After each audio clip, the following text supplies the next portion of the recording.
Valentine's date mo with Sarah? Okay naman. Okay naman. Yan, masaya. It was a group date. Marami kami. Friends Sino-sino yan. kayo? Friends? Tapos Yeah, friends. family? Marami. Gaano karami? Gaano karami? Huwag na lang siguro tayo magdetalye. Kumbaga, kasi kung mga personal life ko na yun, I thank you. wala naman pong connection yung dito sa Ment o sa Budoy. So, okay na yun. Basta tapos na po yun. Masaya ako. Sana naging masaya din kayo sa Valentine's yun. Nagkaroon din ako. Ba't parang hindi ka? Masaya ba? Parang masama yung jowa. ba? Tinawagan mo man lang para i-greet siya.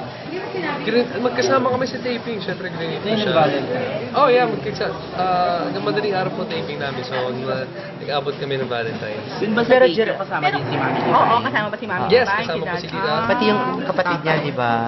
Wala po. Wala. Yung Tatay. pamilya nga, di ba? Wala. Gerald, seriously, are you into courting stage na ba? Kumbaga, hindi lang dahil nakasama ko si Sarah sa Valentine's Day, ibig sabihin na yun nga, mamadali kami or ano. Kumbaga, single siya, single ako, wala naman pong masama doon. Kumbaga, Pero dumadalo ka daw sa bahay nila. nakapunta ako sa bahay na, yes, it's true. Nakapunta ako, hinatutunan ko. And mataas po yung respeto ko sa kanya at sa buong pamilya niya. And knowing the parents of Sarah, gusto nila, kumbaga, diretso, kung maliligaw, alam. So, dumaan ka pa sa proseso na yun. Kumbaga, Na nagpaalam pumunta ka ka. sa Mami Divine para sabihin ko ano man intention mo. Kasi parang hindi naman siguro papayag na lumabas kahit kasama sila na hindi malinaw, hindi clear yung intention. Sa ngayon, friends kami. Yun po yung pinakamalinaw doon, na malinaw na friends kami.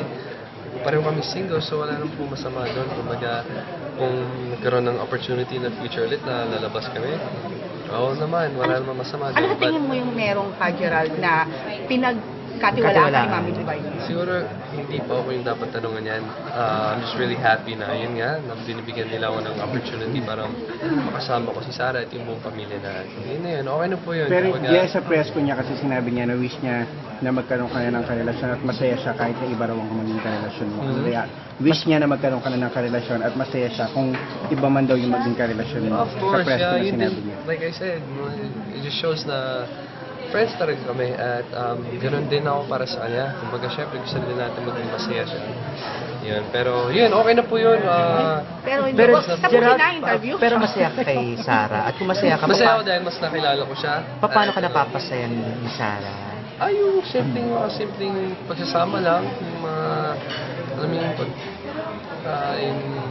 yung bonding moments, mga pag magkasama kami. So, Ano pinaka nagustuhan mo kay Sarah? yung ugali na, yung pagkatao niya.